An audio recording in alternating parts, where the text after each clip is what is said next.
Hello दोस्तों, स्वागत है आपके अपने यूट्यूब चैनल पर। दोस्तों देखिए, यह है इडुटेरिया का प्रैक्टिस सेट है दोस्तों। ठीक है, इडुटेरिया का बिहार एसएससी के लिए प्रैक्टिस सेट है।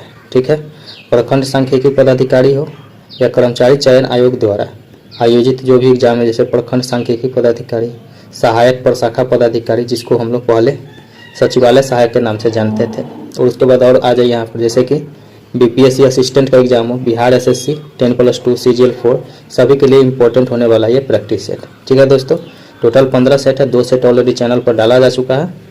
तो आ जाइए दोस्तों, अब हम लोग ये तीसरा सेट आज कंप्लीट कर लेंगे। चलिए दोस्तों, यहाँ पर शुरू करता हूँ। देखिए दोस्तों, यहाँ पर बिहार एसएससी प्रश्न पत्र 150 है, जिसमें से हम लोग जीके प्लस जीएस कवर करेंगे। ठीक है, तीसरा सेट है ये। आ जाइए, एक एक करके अब शुरू करते हैं। देखिए दोस्तों, यहाँ पर फर्स्ट क्वेश्चन में कह रहा है, फर्स्ट क्वेश्चन है दोस्तों, यहाँ पर इसको थोड़ा और मोटा कर लेता हूँ दोस्तों। यदि किसी वस्तु को चंद्रमा पर ले जाया जाता है तो उसके द्रव्यमान में क्या परिवर्तन होगा। तो दोस्तों, उसके द्रव्यमान में क्या परिवर्तन होगा, तो उसका द्रव्यमान दोस्तों अपरिवर्तित रहता है। मास को आप कहीं पर भी ले जाएंगे दोस्तों तो हर जगह सेम ही रहता है। ठीक है दोस्तों, मास हमेशा सेम रहता है, भार में परिवर्तन होता है। ठीक है दोस्तों, इसके बाद आ जाइए नेक्स्ट पर। किसी वस्तु पर लगने वाला उत्प्लावन बल का मान हमें किस सिद्धांत से प्राप्त होता है। तो दोस्तों, ये आर्किमिडीज का सिद्धांत से हमको प्राप्त होता है। इसके बाद आ जाइए अगला पर। यहाँ है दोस्तों कि ओम के नियम के अनुसार, क्या है ओम के नियम के अनुसार दोस्तों, तो देखिए, तो इसके अनुसार है कि प्रवाहित विद्युत धारा प्रतिरोध के व्युत्क्रमानुपाती होता है। ठीक है दोस्तों, तो आंसर बी सही हो जाएगा। उसके बाद आ जाइए नेक्स्ट पर। नेक्स्ट पर आइएगा दोस्तों, देखिए यहाँ पर नेक्स्ट में है कि जब प्रकाश एक माध्यम से दूसरे माध्यम में गमन करती है तो उसके चाल में होने वाले परिवर्तन निम्न में से दिए गए कथनों में से कौन सा होगा। तो इनमें से कौन सा होगा दोस्तों, तो दोस्तों प्रकाश सघन से विरल में जाने पर अभिलंब से दूर हो जाती है। इस प्रकार से आती है, इस प्रकार से, तो दोस्तों अभिलंब ये इसको कहते हैं, तो अभिलंब से दूर हो जाती है यहाँ पर, तो अभिलंब से दूर यानी कि इस प्रकार से चली जाएगी। ठीक है, उसके बाद आ जाइए नेक्स्ट पर। ऑक्जेनोमीटर का प्रयोग किसके लिए किया जाता है। तो ऑक्जेनोमीटर को किसके लिए किया जाता है, पौधे की वृद्धि को मापने के लिए किया जाता है। नेक्स्ट पर आ जाइए, देखिए दोस्तों नेक्स्ट क्वेश्चन है, निम्न में से किस विद्युत चुंबकीय तरंग का उपयोग माइक्रोवेव ओवन में किया जाता है। तो इसमें दोस्तों सूक्ष्म तरंग का उपयोग किया जाता है। उसके बाद आ जाइए नेक्स्ट पर। यहाँ में है कि निम्नलिखित में से किस में ऊष्मा का रूपांतरण संवहन द्वारा नहीं होता है। तो संवहन द्वारा दोस्तों बल्ब के धारा में प्रवाह के कारण बल्ब के कांच की सतह का गर्म होना, ये संवहन के द्वारा नहीं होता है दोस्तों। ठीक है, उसके बाद आ जाइए नेक्स्ट पर। इधर है दोस्तों, यहाँ देखिए दोस्तों, अगर हवा का तापमान बढ़ता है तो उसकी जल वाष्प ग्रहण करने की क्षमता पर क्या प्रभाव पड़ेगा। तो वो बढ़ जाएगा दोस्तों। ठीक है, उसके बाद आ जाइए नेक्स्ट में। पूर्ण पाचन रस किसे कहा जाता है, जिसमें कार्बोहाइड्रेट, वसा, प्रोटीन आदि सभी के पाचन हेतु एंजाइम उपस्थित होता है। तो दोस्तों इसको अग्नाशय रस कहा जाता है, अग्नाशय रस पूर्ण पाचन रस कहा जाता है। नेक्स्ट पे आ जाइए यहाँ पर दोस्तों। नेक्स्ट में है, निम्न में से किसकी कोशिका गोलाकार होती है तथा इसमें केंद्रक अनुपस्थित होता है। तो दोस्तों आरबीसी की कोशिकाएं दोस्तों इस प्रकार से गोलाकार होती है और इसमें केंद्रक नहीं पाया जाता है। ठीक है, नेक्स्ट पे आ जाइए यहाँ पर दोस्तों। इसमें जीव विज्ञान की शाखा एंथोलॉजी में किसका अध्ययन किया जाता है। तो एंथोलॉजी में दोस्तों फूलों का अध्ययन किया जाता है। नेक्स्ट पे आ जाए यहाँ पर, कौन सा पादप हार्मोन किसी पौधों में कोशिका विभाजन की दर को बढ़ाने के लिए उत्तरदायी होता है। तो दोस्तों साइटोकाइनिन दोस्तों ये बढ़ा देता है दर को। नेक्स्ट में आ जाए यहाँ पर, राइबोफ्लेविन की कमी से कौन सा रोग होता है। तो राइबोफ्लेविन की कमी से कौन सा रोग हो जाता है दोस्तों, तो ये किलोसिस दोस्तों राइबोफ्लेविन की कमी से हो जाता है। नेक्स्ट में आ जाए यहाँ पर, निम्न में से कौन सा मादा हार्मोन है? तो मादा हार्मोन कौन है दोस्तों? तो दोस्तों एक तो एस्ट्रोजन दोस्तों मादा हार्मोन है और दूसरा प्रोजेस्टेरोन भी मादा हार्मोन है। तो दोस्तों यहाँ पर बी और सी दोनों यानी कि डी ऑप्शन सही हो जाएगा। नेक्स्ट पे आ जाइए, मानव शरीर की किस ग्रंथि में विटामिन ए का संश्लेषण होता है? तो विटामिन ए दोस्तों यकृत में यानी कि लीवर में संश्लेषित यानी बनता है। नेक्स्ट क्वेश्चन में है दोस्तों यहाँ पर, नेक्स्ट क्वेश्चन है यहाँ पर दोस्तों कि राइबोन्यूक्लिक एसिड यानी आरएनए में कौन सा पिरामिडीन क्षार उपस्थित होता है? तो इसमें होता है साइटोसिन और यूरोसिल उपस्थित होता है। नेक्स्ट में आ जाइए यहाँ पर दोस्तों, डाउन सिंड्रोम होने का क्या कारण है? तो डाउन सिंड्रोम किस कारण से होता है दोस्तों? तो यहाँ पर गुणसूत्र 21 की एक अतिरिक्त प्रतिलिपि का होना यानी कि एक अतिरिक्त हो जाना था, डाउन सिंड्रोम कहते हैं। नेक्स्ट में आ जाइए यहाँ पर दोस्तों, राष्ट्रकूट वंश का संस्थापक कौन था? तो राष्ट्रकूट वंश का दंतीदुर्ग संस्थापक था। ठीक है, नेक्स्ट पे आ जाइए, किस शासक द्वारा नर्मदा नदी के तट पर हर्षवर्धन को पराजित किया गया था? तो पुलकेशिन द्वितीय ने नर्मदा नदी के तट पर पराजित किया था। नेक्स्ट में है, प्राचीन भारत में होने वाले विदेशी आक्रमणों का सही क्रम क्या है? तो सबसे पहले दोस्तों यूनानी है, उसके बाद शक है, उसके बाद पहलव, उसके बाद कुषाण। तो यूनानी, शक, पहलव, कुषाण, आंसर डी सही हो जाएगा। उसके बाद आ जाए यहाँ पर, सिंधु सभ्यता का बंदरगाह निम्न में से कौन सा था? तो सिंधु सभ्यता का दोस्तों बंदरगाह लोथल भी था और सुतकोटदा भी था। तो ए और बी दोनों, आंसर डी सही हो जाएगा। नेक्स्ट पर आ जाइए यहाँ पर, भगवान बुद्ध की प्रथम मूर्ति किस शैली में निर्मित हुई थी? तो भगवान बुद्ध की प्रथम मूर्ति किस शैली में निर्मित हुई थी दोस्तों? तो ये मथुरा शैली में निर्मित हुई थी। ठीक है दोस्तों, उसके बाद नेक्स्ट में आ जाएंगे दोस्तों यहाँ पर, किसने बाल गंगाधर तिलक को भारतीय असंतोष का जनक कहा था? कौन बोला था ये? तो ये सर वेलेंटाइन सिरोल के द्वारा ये बात बोला गया था। नेक्स्ट में आ जाए यहाँ पर, यहाँ देखिए दोस्तों, यहाँ है भारत छोड़ो आंदोलन के प्रस्ताव को किसने समर्थन किया था? कौन भारत छोड़ो आंदोलन का समर्थन किए थे? तो सरदार वल्लभ भाई पटेल ने इसका समर्थन किया था। नेक्स्ट में आ जाए यहाँ पर, सार्जेंट आयोग का संबंध किस क्षेत्र से था? तो सार्जेंट आयोग दोस्तों किस क्षेत्र से था? तो ये शिक्षा के विकास के लिए सार्जेंट आयोग का गठन किया गया था। नेक्स्ट में है यहाँ पर, असहयोग आंदोलन की शुरुआत कब हुई थी? तो असहयोग आंदोलन दोस्तों अगस्त 1920 में इसकी शुरुआत हुई थी। इसको अगस्त क्रांति भी कहा जाता है। नेक्स्ट में है, भारत में किस गवर्नर जनरल के कार्यकाल में अंग्रेजी को शिक्षा का माध्यम बनाया गया? तो विलियम बेंटिंग के कार्यकाल में दोस्तों अंग्रेजी माध्यम बना था शिक्षा का। नेक्स्ट में है, निम्न में से रक्त कैंसर को नियंत्रित करने में प्रयोग किया जाता है? किसका प्रयोग किया जाता है? तो कोबाल्ट 60 का दोस्तों प्रयोग किया जाता है रक्त कैंसर को नियंत्रण में। नेक्स्ट में है, निष्क्रिय गैस का गलनांक होता है। तो निष्क्रिय गैस का गलनांक क्या होता है? कम होता है। ठीक है दोस्तों, नेक्स्ट पर आ जाइए यहाँ पर। अब दोस्तों यहाँ देखिए, पेट की अम्लीयता को दूर करने में निम्न में से किसका प्रयोग किया जाता है? तो NaHCO3। ठीक है दोस्तों, अम्ल यह एक बेस है दोस्तों यानी कि क्षार है, तो क्षार का प्रयोग अम्ल को दूर करने के लिए किया जाता है। नेक्स्ट में है, निम्न में से कौन जैव निम्नीकरण बहुलक का उदाहरण है? तो जैव निम्नीकरण का उदाहरण दोस्तों एक तो ये है, नाइलॉन 2 भी है, नाइलॉन 6 भी है और पॉली बीटा डाइऑक्सी हाइड्रोक्सी दोस्तों। तीन में से सभी आंसर डी सही हो जाएगा।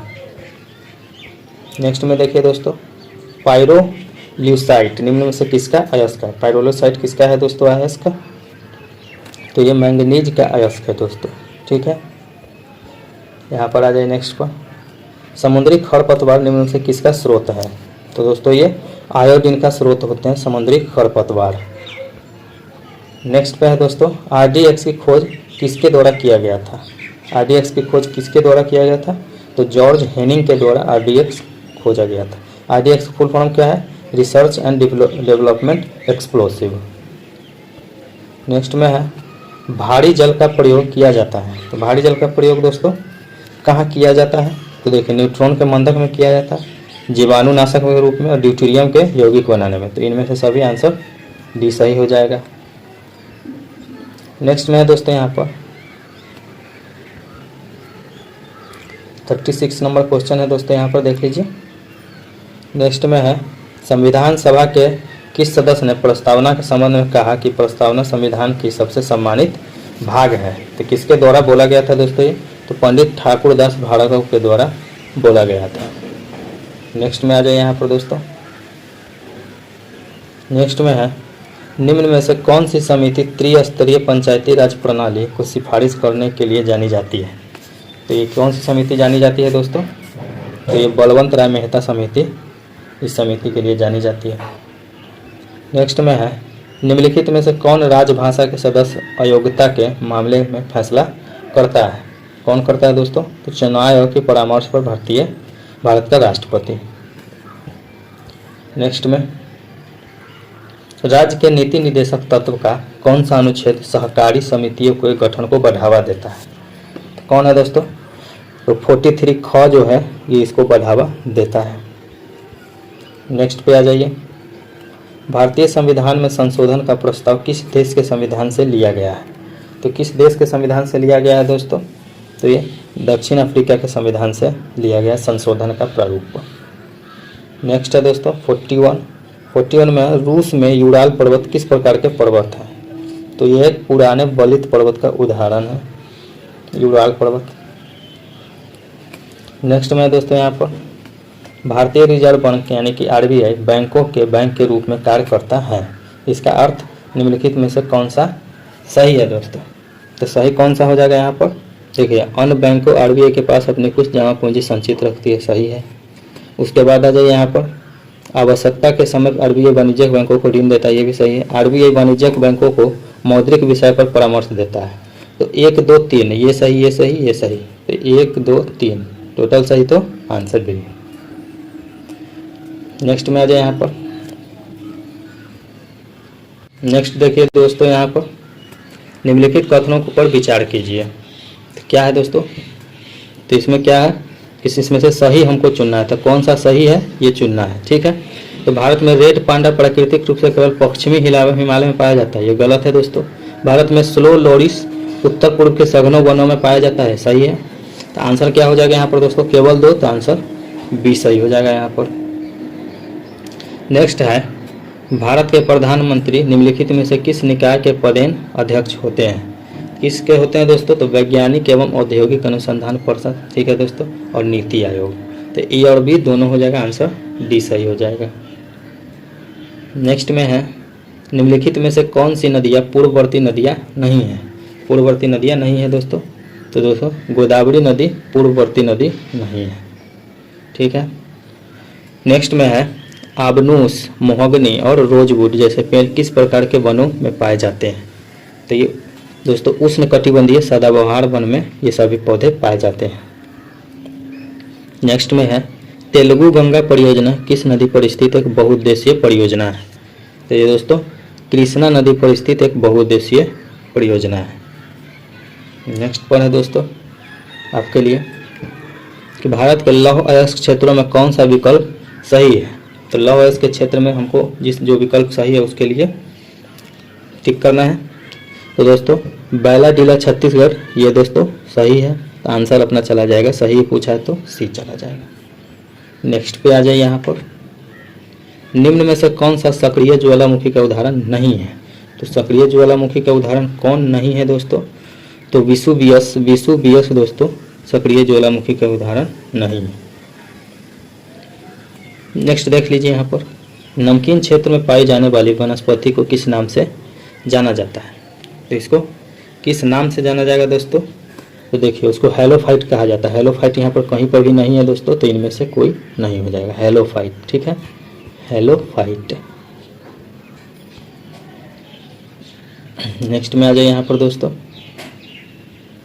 यहाँ दोस्तों अनुच्छेद 352 के तहत राष्ट्रीय आपातकाल की उद्घोषणा के कितने दिनों के भीतर संसद के अनुमोदन की आवश्यकता होती है। कितने दिनों के भीतर दोस्तों? तो 1 माह के भीतर संसद के अनुमोदन की दोस्तों जरूरत होती है। नेक्स्ट में है निम्नलिखित पदार्थों में से कौन सा है कि ग्रीन हाउस गैस नहीं है? तो कौन है जो ग्रीन हाउस गैस नहीं है? तो नाइट्रोजन एक ग्रीन हाउस गैस नहीं है। उसके बाद आ जाइए नेक्स्ट पर।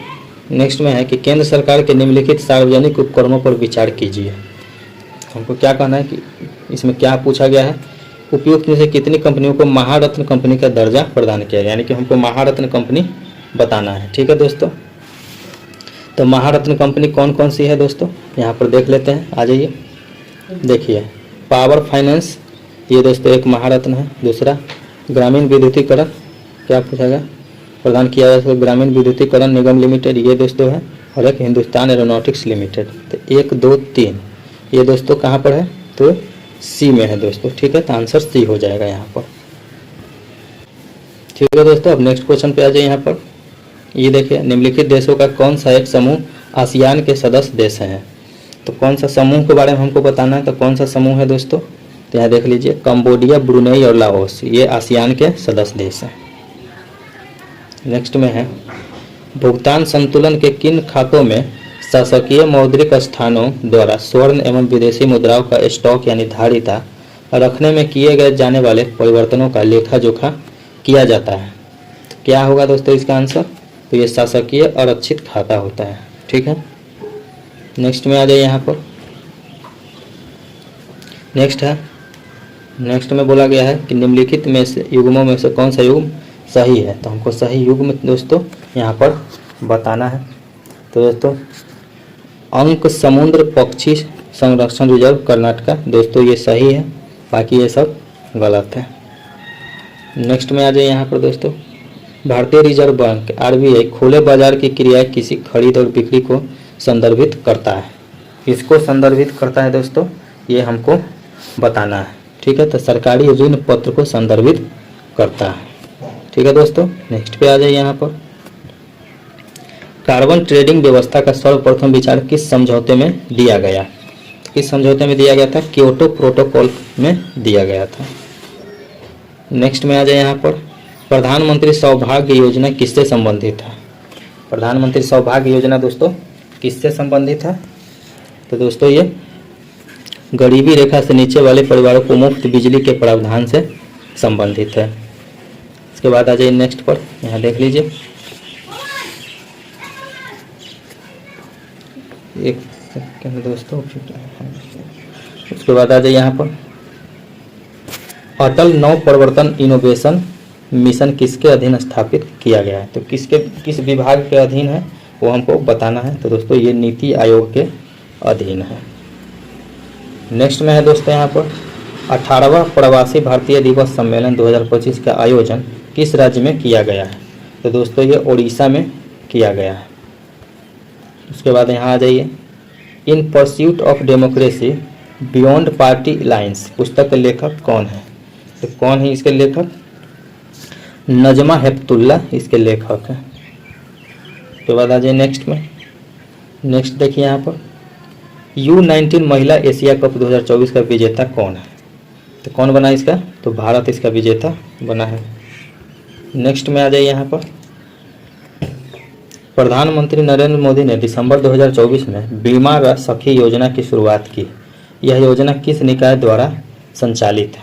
तो यह योजना किस निकाय द्वारा संचालित होता है दोस्तों? तो भारतीय जीवन बीमा निगम के द्वारा ये संचालित होता है। उसके बाद आ जाइए नेक्स्ट में, India state of forest report 2023 के अनुसार भारत के कुल भौगोलिक क्षेत्रफल का कितना भूभाग वनों के अंतर्गत आच्छादित है, यानी कि कितना भूभाग पर वन पाया जाता है प्रतिशत में है? तो 21.76% पर दोस्तों यहाँ पर वन पाया जाता है। नेक्स्ट क्वेश्चन पर देखिए, संयुक्त राज्य अमेरिका के किस राज्य में 6 दिसंबर को महात्मा गांधी की स्मृति दिवस के रूप में घोषित किया गया है? किसको घोषित किया गया? नेब्रास्का में दोस्तों, नेब्रास्का में यह घोषित किया गया है। नेक्स्ट में है, नेक्स्ट देखिए यहाँ पर, इसरो ने अपने किस प्रक्षेपण यान द्वारा प्रोबा 3 मिशन का सफल परीक्षण किया गया है? तो PSLV C-59 के द्वारा ये किया गया है। ठीक है, नेक्स्ट पर आ जाइए यहाँ पर, अंतर्राष्ट्रीय ख्याति प्राप्त तबला वादक उस्ताद जाकिर हुसैन का निधन दिसंबर 2024 में किस देश में हो गया है? तो किस देश में हुआ था? अमेरिका में उनका निधन हो गया था। नेक्स्ट में है दोस्तों यहाँ पर नीति आयोग की पहली वित्तीय स्वास्थ्य सूचकांक 2025 जारी आंकड़ों के अनुसार इस सूचकांक में प्रथम स्थान किस राज्य को प्राप्त हुआ? तो किस राज्य को दोस्तों प्राप्त हुआ है यहाँ पर? तो ये उड़ीसा राज्य यहाँ पर हो जाएगा। नेक्स्ट क्वेश्चन पे आ जाइए अब दोस्तों यहाँ पर। नेक्स्ट में दोस्तों यहाँ पर आर्थिक स्वतंत्रता सूचकांक 2024 में शीर्ष देश या शहर कौन सा है? तो शीर्ष देश या शहर दोस्तों हांगकांग हो जाएगा यहाँ पर। नेक्स्ट में दोस्तों यहाँ पर भारत का पहला प्रदूषण नियंत्रण पोत समुद्र प्रताप का जलावरण कहाँ किया गया? तो कहाँ पर किया गया है दोस्तों? ये गोवा में इसका जलावरण किया गया है। नेक्स्ट में है हाल ही में किस राज्य या केंद्र शासित के दो बीचों को ब्लू फ्लैग प्रमाणन दिया गया है? दोस्तों ये केरल राज्य के दो बीचों को ब्लू फ्लैग दिया गया है।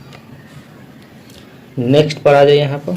तो बजट 2025-26 में बीमा क्षेत्र में प्रत्यक्ष विदेशी निवेश की सीमा 74% से बढ़ाकर कितने प्रतिशत करने की घोषणा की गई है? तो 74 से बढ़ाकर दोस्तों इसको 100% करने की घोषणा की गई है। उसके बाद आ जाए नेक्स्ट पर 74 नंबर क्वेश्चन। हाल ही में कितने व्यक्तियों को वर्ष 2025 का पद्म विभूषण दिए जाने की घोषणा सरकार द्वारा किया गया है? तो दोस्तों ये 7 लोगों को टोटल पद्म विभूषण दिया जाएगा। नेक्स्ट में आ जाए यहाँ पर बिहार बजट में वित्त वर्ष 2025-26 में वर्तमान मूल्य के आधार पर राज्य सरकार घरेलू उत्पाद GSDP कितना दर रहने का अनुमान है? कितना रहने का अनुमान है दोस्तों यहाँ पर? तो ये इकाई, दहाई, सैकड़ा, हजार, 10,000, लाख, 10 लाख। तो 10,97,000 करोड़ ये रहने का अनुमान है। ठीक है दोस्तों। तो दोस्तों ये थे अपने बिहार SSC के लिए GK प्लस GS का सेट। ठीक है दोस्तों, सभी चीज़ का अलग अलग करवाया जाएगा क्योंकि यहाँ पर ये सेट बहुत लंबा हो जाएगा। तो दोस्तों चैनल को सबसे पहले सब्सक्राइब कर लीजिए, वीडियो को ज़्यादा से ज़्यादा शेयर लाइक कीजिए और सेट के लिए बने रहिए दोस्तों। रोज़ आपको 2-3 सेट देखने को मिलेंगे और आप अपना तैयारी को बूस्ट करते रहिए। कुछ नहीं करना है, बस सेट लेकर के आप बैठ जाइए। आप लेट करके भी देखिए, कोई दिक्कत नहीं है, आराम से देखिए और इसको तैयारी में बूस्ट लाइए। ठीक है दोस्तों, मिलते हैं नेक्स्ट वीडियो में, तब तक के लिए धन्यवाद।